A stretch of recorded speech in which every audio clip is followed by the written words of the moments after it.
नमस्कार दोस्तों, स्वागत है आपका मेरे चैनल में।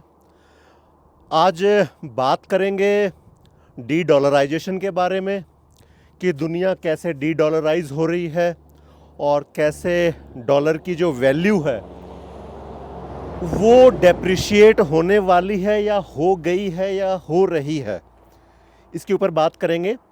लेकिन आगे बढ़ने से पहले मैं अपने जो पिछला वीडियो है उसके बारे में मैंने बनाया था कि भाई क्यों जो इलीगल इमिग्रेंट्स हैं या जो रेफ्यूजीज़ हैं या जो डंकी लगा के लोग आए हुए हैं उनको क्यों नहीं डिपोर्ट कर सकते यूनाइटेड स्टेट्स वाले, उसके बारे में मैंने बताया था। तो एक दर्शक ने कहा कि भाई आप बढ़ावा दे रहे हो, ये जो डंकी लगा करके आ रहे हैं या इलीगल तरीके से आ रहे हैं, आप इसको बढ़ावा दे रहे हो, इसके बारे में कुछ पॉजिटिव एस्पेक्ट्स बता के। तो देखिए, मैं स्पष्ट रूप से बता दूं कि मैं कोई बढ़ावा नहीं दे रहा। मैं किसी को भी ये नहीं कहता कि भाई आप लोग यहाँ पर आओ, या लीगल तरीके से या इलीगल तरीके से। एटलीस्ट 2 साल, अगले 2 साल तो बिल्कुल भी यहाँ पे इमिग्रेशन न कोई पढ़ाई करने के लिए आए, न कोई यहाँ सेटल होने के लिए आए, और न यहाँ पे किसी दूसरे तरीके से लीगल या इलीगल तरीके से वेस्ट की किसी भी कंट्री में ना आए। ये मैं बड़ा स्पष्ट रूप से बता देना चाहता हूँ। क्यों? क्योंकि यहाँ पे जो जियो पॉलिटिकल डेवलपमेंट्स हो रहे हैं वो थोड़े किसी और दिशा की तरफ संदेश दे रहे हैं कि आने वाले वक्त में एक बहुत क्योस आने वाला है। कल परसों जो अमेरिका के उपराष्ट्रपति हैं, जो वाइस प्रेसिडेंट हैं, जेडी वेंस, वो किसी सभा में थे और वहाँ पे उन्होंने कहा कि अमेरिका ने तो इसलिए चाइना को, वियतनाम को या फिर दूसरी जो कंट्रीज़ हैं उनको अपना मैन्युफैक्चरिंग बेस ट्रांसफ़र किया था कि अमेरिका में यूज़ होने वाली चीज़ें उन कंट्रीज़ में बने, ताकि हम यहाँ पे टेक्नोलॉजिकल डेवलपमेंट करते, सिर्फ अपने इन्वायरमेंट को साफ सुथरा रखते और हमारे प्रोडक्ट्स वो कंट्रियां बनाती।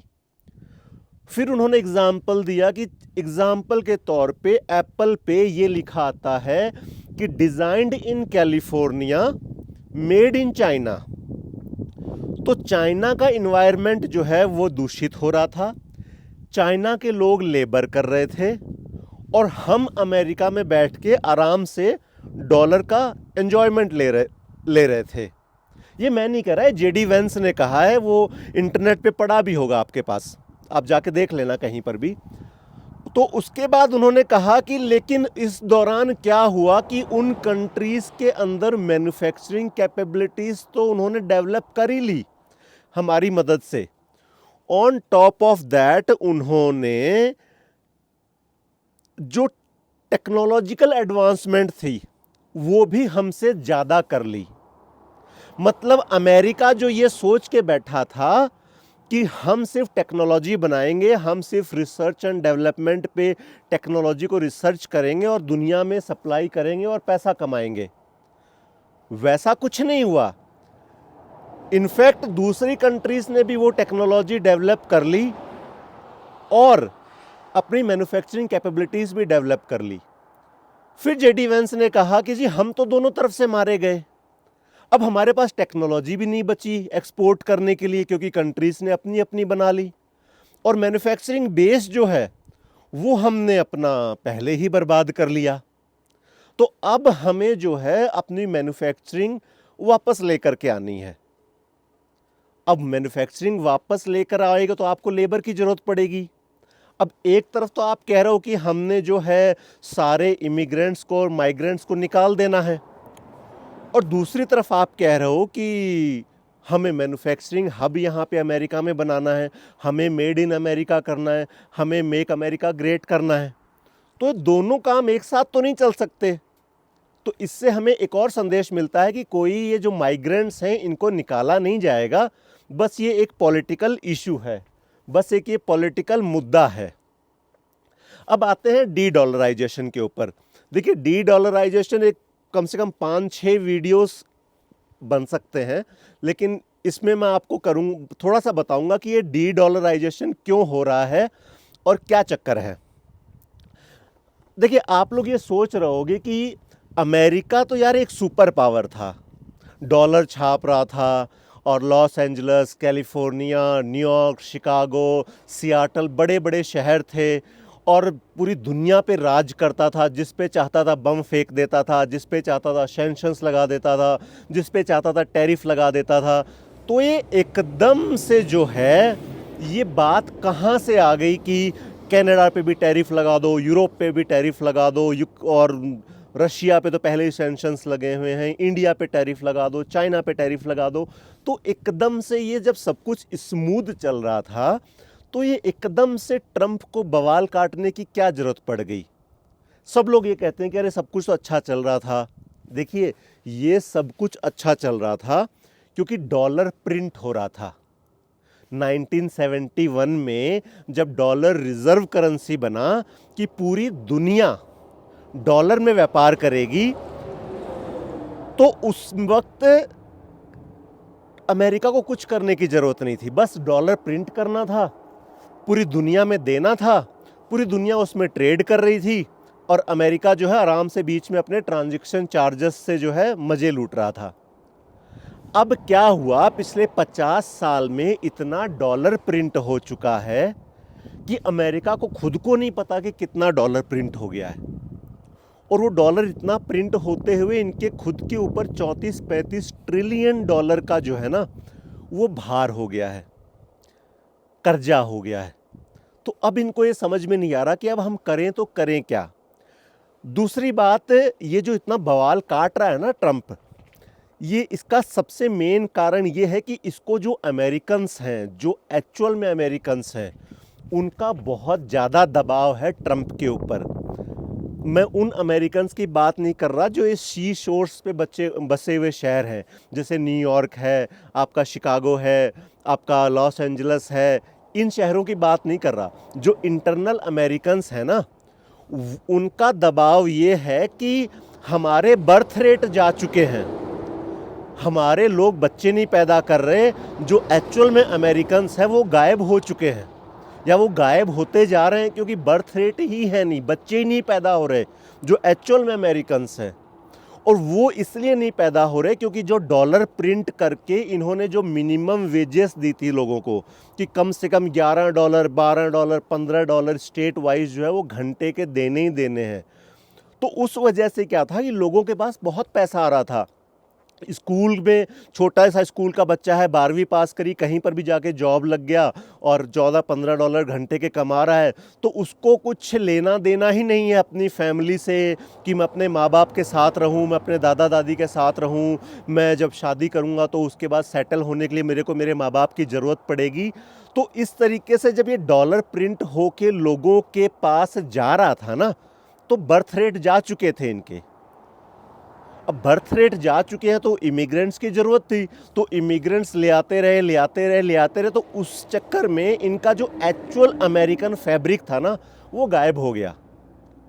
अब आप ये देखो ना भाई, आपके परिवार पे कोई संकट आ जाए, आपके घर में आपका जवान लड़का या आपकी जवान लड़की वो बीमार हो जाए, तो आप क्या करोगे? आप अपनी प्रॉपर्टी बेच करके उसकी जान बचाओगे। आपके चाहे जितने मर्जी पैसे खर्च हो जाए, आपको गोल्ड बेचना पड़ जाए, आपको प्रॉपर्टी बेचनी पड़ जाए, लेकिन आपका पहला प्रेफरेंस ये होगा कि आप अपने घर के उस सदस्य को बचाओ।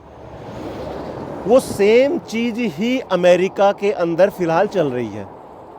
इनको अपना लोकल डेमोग्राफी बचानी है। और लोकल डेमोग्राफी कब बचेगी? लोकल डेमोग्राफी तब बचेगी जब इनके सिटीजन्स के हाथ में जो अननेसेसरली पैसा प्रिंट करके ये लोग बांट रहे थे वो पैसा बंद किया जाए। और जैसे हिंदुस्तान में लोग रहते हैं कि लड़का अपने माँ बाप के साथ रहता है एंड तक, क्योंकि उसको हर किसी स्टेज पे अपनी फैमिली की ज़रूरत पड़ती है। क्यों? क्योंकि उसके पास लिमिटेड पैसा है, क्योंकि उसके पास अनलिमिटेड पैसा नहीं है। तो वो सेम फैब्रिक ये अमेरिका में वापस लेके आना चाहते हैं क्योंकि इनके बर्थ रेट चले गए हैं। आज ये देखो ना, doctor, nurses, engineers, software engineers, truck drivers, restaurant honours, सब के सब तो बाहर के लोग हैं। सबके, आप बड़े शहरों में चले जाओ, आपको हर दूसरा आदमी बाहर का दिखेगा। तो अमेरिका ग्रेट रह कहाँ गया? ये बाहर के लोग आते हैं, पैसा बनाते हैं और यहाँ से निकल जाते हैं, और ये लोग डॉलर प्रिंट कर करके उनको देते जा रहे हैं। भाई आप ये देखो ना, नोएडा, गुड़गांव या पुणे में काम करने वाला एक आईटी इंजीनियर जो वहाँ 45,000 रुपये कमा रहा था, 50,000 रुपये महीने के कमा रहा था, यानी $700-800 महीने के, वो ही इंजीनियर लॉस एंजलिस में आके साल का $1 लाख कमा रहा है, यानी 80 लाख रुपए, यानी महीने के तकरीबन 6-7 लाख रुपए। तो भाई ऐसा इनके पास क्या था जो पुणे में नहीं था? पुणे में भी वही सर्विसेज दे रहा था वो, और लॉस एंजलिस में भी वही सर्विसेज दे रहा है। तो ऐसा इनके पास क्या था कि ये पैसा, इतना अधिक पैसा दे रहा था? सिर्फ एक चीज थी, और वो थी डॉलर प्रिंट करने की मशीन, और डॉलर प्रिंट कर करके दे रहे थे। भाई आपके, ये देखो ना, आपके घर में 10,000 रुपए हैं, जैसे इंडिया में डीमोनेटाइजेशन हुआ, आपके घर में 10,000 रुपए थे, सरकार का दायित्व बनाना कि भाई आप हमारे बैंकों में आके जमा करो, हम आपको नई करेंसी देंगे। उसी तरीके से अमेरिका जो पूरी दुनिया के अंदर डॉलर प्रिंट करके दे रहा है, तो अमेरिका का ये कॉन्ट्रैक्ट है ना पूरी दुनिया के साथ कि भाई जिस दिन आपको हमारे डॉलर पे विश्वास नहीं हुआ, हम आपको गोल्ड देंगे। लेकिन डॉलर तो उतना प्रिंट हो चुका है जितना गोल्ड है ही नहीं। तो डी डॉलराइजेशन हो रहा है, लोग डॉलर को डंप कर रहे हैं, लोग कम कर रहे हैं, कंट्रीज डॉलर को डंप कर रही हैं।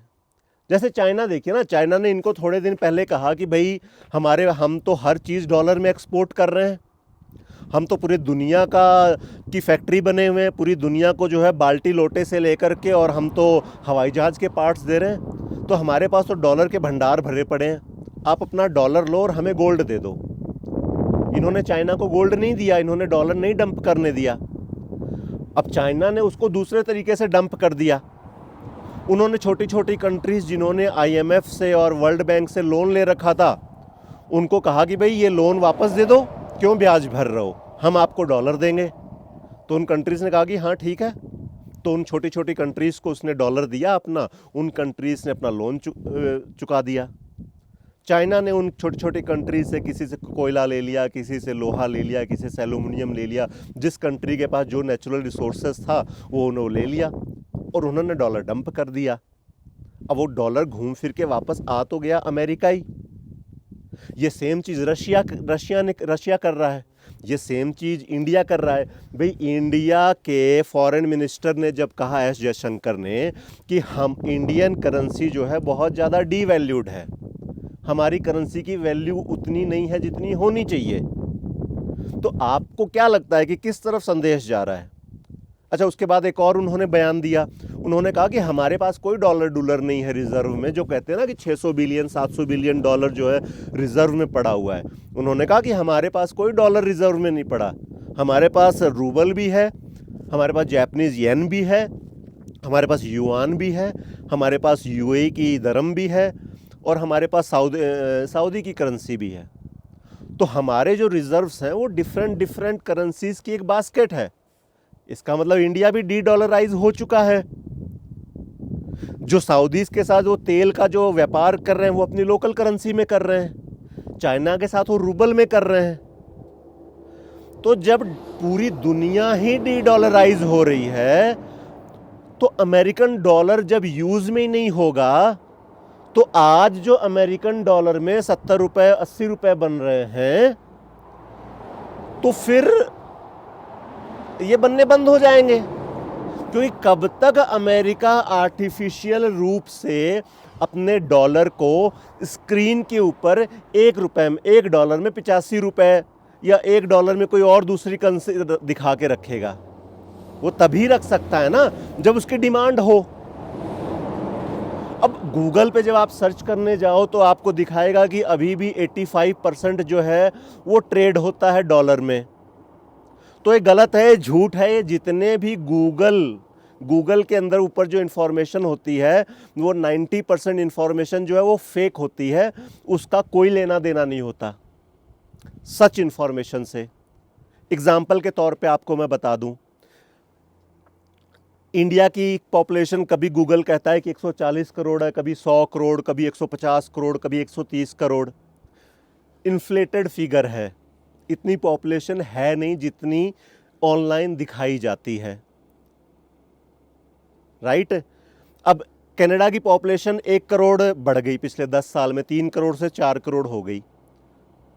तो कहीं की पॉपुलेशन तो एक कम हुई होगी ना, तभी तो इनकी बढ़ गई ना, क्योंकि इमिग्रेंट्स यहाँ पे आए थे।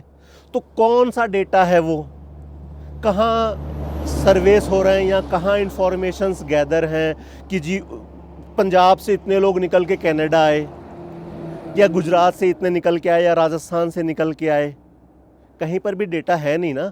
आपका अपना खुद का, जो लोग ये वीडियो देख रहे हैं, आपका अपना वोट आपके गांव में भी होगा और आपका वोट जो है शहर में भी होगा जहां पे आप रहते थे।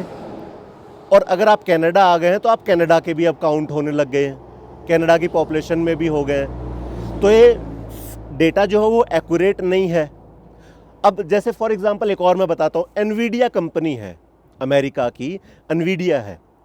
अब एनवीडिया की जो वैल्यूएशन है, मार्केट वैल्यूएशन, वो 3000 बिलियन की है, 3000 बिलियन डॉलर या 3 ट्रिलियन डॉलर।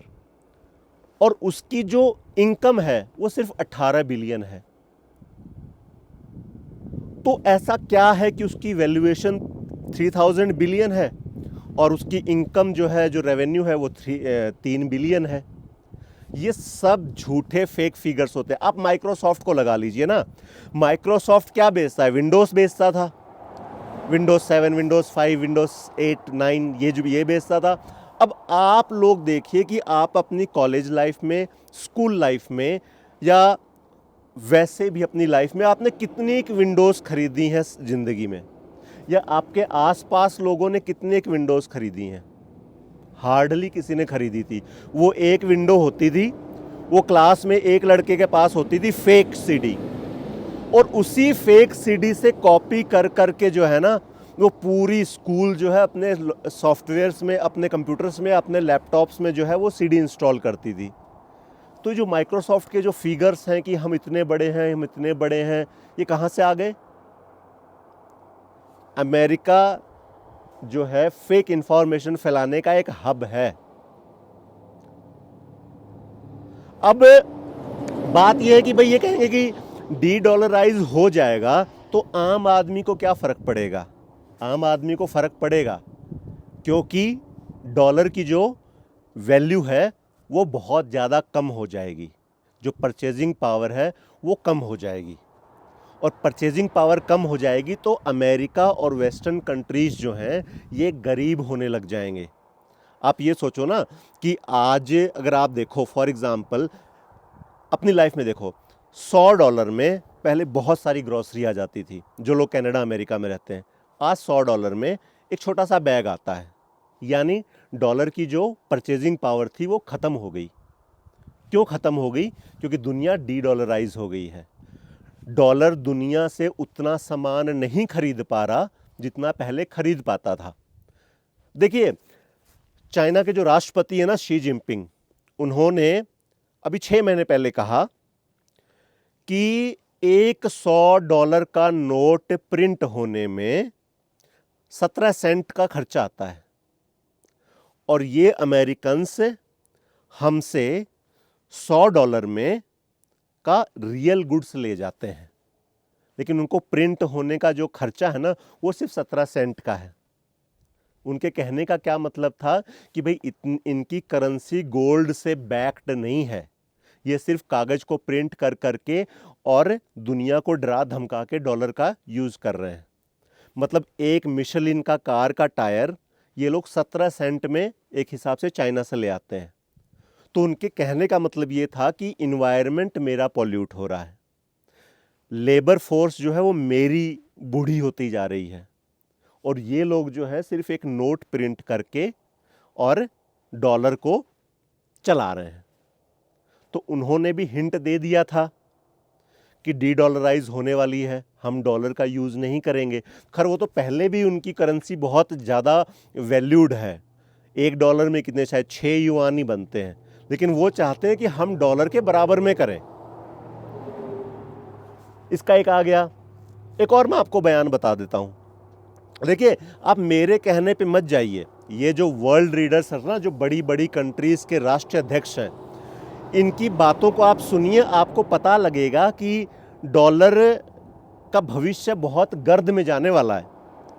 निखिल कामत के साथ भारत के प्रधानमंत्री श्री नरेंद्र मोदी का इंटरव्यू था, पॉडकास्ट था। निखिल कामत ने उनसे सवाल पूछा कि साहब आप एनआरआईज के लिए क्या संदेश देना चाहते हैं। तो नरेंद्र मोदी ने कहा कि मैं एनआरआईज को एक ही बात कहूँगा कि दोनों तरफ अपना बैलेंस बना के चलें, यानी एक पैर आप हिंदुस्तान में रखें वरना बहुत पछताएंगे। पहले उन्होंने कहा कि वरना पछताएंगे, बाद में उन्होंने कहा कि बहुत ज़्यादा पछताओगे अगर एक पैर हिंदुस्तान में नहीं रखा तो। क्या मतलब कह रहे थे कि आप जो वेल्थ है वो हिंदुस्तान में ट्रांसफ़र करिए, कल को अगर डॉलर डीवैल्यू हो गया तो आप पछताओगे। भाई $1 लाख में अगर 5 लाख रुपए हुए तो अमेरिका में तो $1 लाख कमाने में बहुत जोर आता है, लेकिन भारत में 5 लाख रुपए का क्या आता है? एक टेम्पो नहीं आता सामान ढोने वाला। ये मतलब था। दूसरी बात, आपने ये मीडिया में खबरें सुनी होंगी कि यूनाइटेड स्टेट्स के अंदर इन्होंने कहा है कि जो भी ग्रीन कार्ड होल्डर्स हैं या जो दूसरे राष्ट्रों के नागरिक हैं, मतलब दूसरे राष्ट्रों के बॉर्न एंड ब्रॉटअप हैं लेकिन नागरिक वो अमेरिका के हैं, तो अमेरिका छोड़ने से पहले अपनी जिम्मेवारी पे अमेरिका छोड़ें, क्योंकि हो सकता है जब आप वापस लौट कर आएँ तो आपका हम ग्रीन कार्ड या आपका सिटीजनशिप जो है वो हम रिवोक कर लें या आपसे छीन लें। क्यों भाई? इसलिए क्योंकि अमेरिका को ये पता लग गया है कि ये लोग अमेरिका से बाहर जा रहे हैं अपना पैसा सेट करने के लिए, यहाँ से डॉलर निकाल के और दूसरी करेंसीज में अपना पैसा सेट करने के लिए। ये क्या इंडिकेशंस जा रहे हैं कि डॉलर बहुत जल्दी गिरने वाला है। अब टाइम फ्रेम नहीं पता, हो सकता है कि 6 महीने, साल, 2 साल, लेकिन ये इंडिकेशन साफ बता रहे हैं कि डॉलर की जो वैल्यू है वो नीचे आने वाली है। और हर कंट्री चाहती है कि बस जो हमारी कंट्री से जो वेल्थ है वो बाहर ना जाए। अब देखिए, कुछ लोग कहते हैं कि भाई अमेरिका के पास भी संसाधन जो है वो बहुत हैं, नेचुरल रिसोर्सेज बहुत हैं, तो अमेरिका कैसे गरीब हो जाएगा? अरे उन नेचुरल रिसोर्सेज का कोई बायर भी तो होना चाहिए। परचेजिंग पावर कहाँ है दुनिया में? कहाँ परचेजिंग पावर है? और खुद अगर ये रिसोर्सेस बना के, खुद उनके प्रोडक्ट्स बना के बेचें तो ये दुनिया में कॉम्पिटिट ही नहीं कर सकते, क्योंकि ये 1 घंटे का 1000-1200 रुपये अपने लेबर को देते हैं 1 घंटे का। और दूसरी कंट्रीज़ में, India, Russia, China, Indonesia, Pakistan, Bangladesh, वहाँ लेबर को पूरे दिन का 500 रुपये मिलता है और यहाँ 1 घंटे का 800-900 रुपये मिलता है। अब यहाँ के लेबर को 10 घंटे काम करवाओगे तो 8-9 हज़ार रुपये देने पड़ेंगे एक दिन के, और वहाँ के लेबर को सिर्फ 500 रुपये देने पड़ रहे हैं। तो इनके प्रोडक्ट जो हैं वो कॉम्पिटिट ही नहीं कर सकते। चाहे जितने मर्जी टैरिफ लगा लें, जितने मर्जी एक्साइज लगा लें, इनके प्रोडक्ट कॉम्पिटिट ही नहीं कर सकते पूरी दुनिया में, क्योंकि इन्होंने अपनी करेंसी को इतना ज़्यादा ओवर वैल्यू कर रखा है छाप के और ये रिजर्व करेंसी के चक्कर में, क्योंकि इनका प्रोडक्ट कहीं पर भी नहीं कॉम्पिटिट कर सकता। इनका प्रोडक्ट सिर्फ एक ही केस में या एक ही सिनेरियो में कॉम्पिटिट कर सकता है कि ये अपने डॉलर की वैल्यू को कम लेके आए, यानी $1 इजिकल टू 5 US डॉलर या 10 US डॉलर, तभी इनका प्रोडक्ट कॉम्पिटिट कर सकता है। या ये इनकी लेबर की जो पे है वो वही हो घंटे की $2 $3। जो कि करना तो नामुमकिन है।